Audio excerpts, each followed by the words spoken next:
Bismillahirrahmanirrahim. Kita akan sedikit berkenalan dengan siapakah Aisyah radhiyallahu taala anha. Jadi dia adalah seorang sahabiah, seorang sahabat wanita yang mulia dan cerdas, yaitu Aisyah radhiyallahu taala anha. Kemudian juga dia juga sebagai ummul mukminin, ibunya kaum orang-orang beriman, yaitu ibu kita.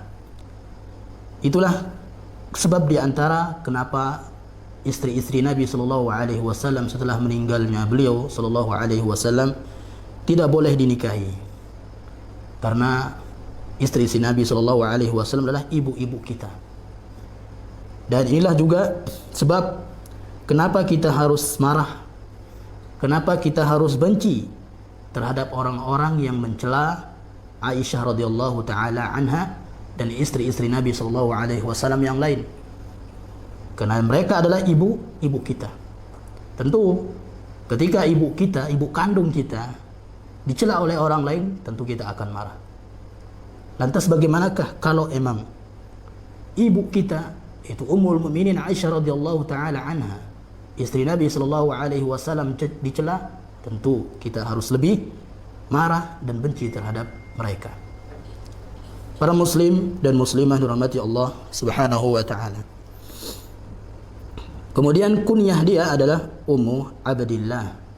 Ummu Abdillah, yaitu kunyah panggilan yang diawali dengan ummun atau abun atau ibnun, ya, kunyah.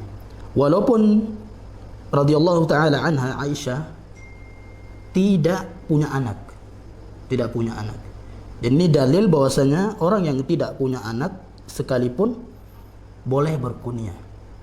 Bahkan orang yang belum menikah sekalipun boleh berkunyah.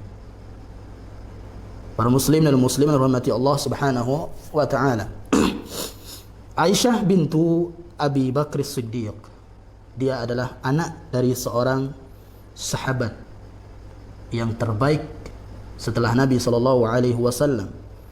Bahkan Abu Bakar radhiyallahu taala anhu adalah termasuk manusia yang paling baik setelah para nabi. Jadi umat Nabi Nuh dan umat-umat Nabi sebelumnya, Abu Bakarlah yang paling baik, yang paling utama. Para muslim dan muslimat rahmati Allah Subhanahu wa taala. Tazawwajaha an-nabiy sallallahu alaihi wasallam fi as-sanati tsaniyati lil hijrati. Nabi sallallahu alaihi wasallam menikahinya pada tahun kedua hijrah. Pada tahun kedua hijriah. Wa umruha tis'u sinina. Dan umur pada saat itu umur Aisyah radhiyallahu anha 9 tahun. Masih kecil, 9 tahun.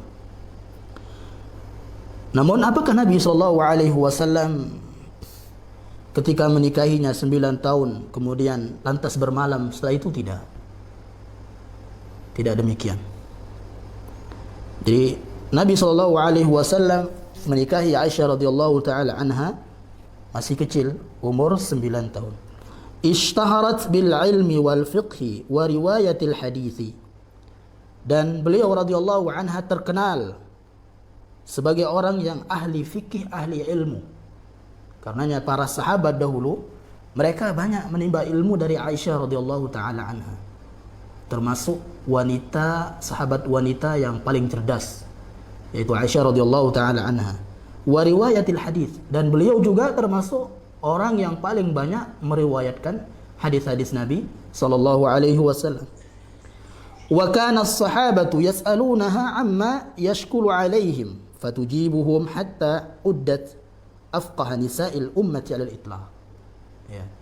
Para sahabat dahulu mereka bertanya kepada Aisyah radhiyallahu taala anha tentang kesulitan-kesulitan yang mereka hadapi. Kepada Aisyah radhiyallahu taala anha, sampai-sampai karenanya hal ini adalah Aisyah termasuk orang atau wanita yang paling faqih di antara wanita-wanita yang lain. Jadi wanita yang paling faqih Ya, yang paling faqih, yang paling alim, yang paling berilmu ya secara mutlak adalah Aisyah radhiyallahu taala anha. Rawat aktsara min. Kemudian Aisyah radhiyallahu taala anha meriwayatkan hadis Nabi sallallahu alaihi wasallam aksar, ya, lebih dari 2210 hadis.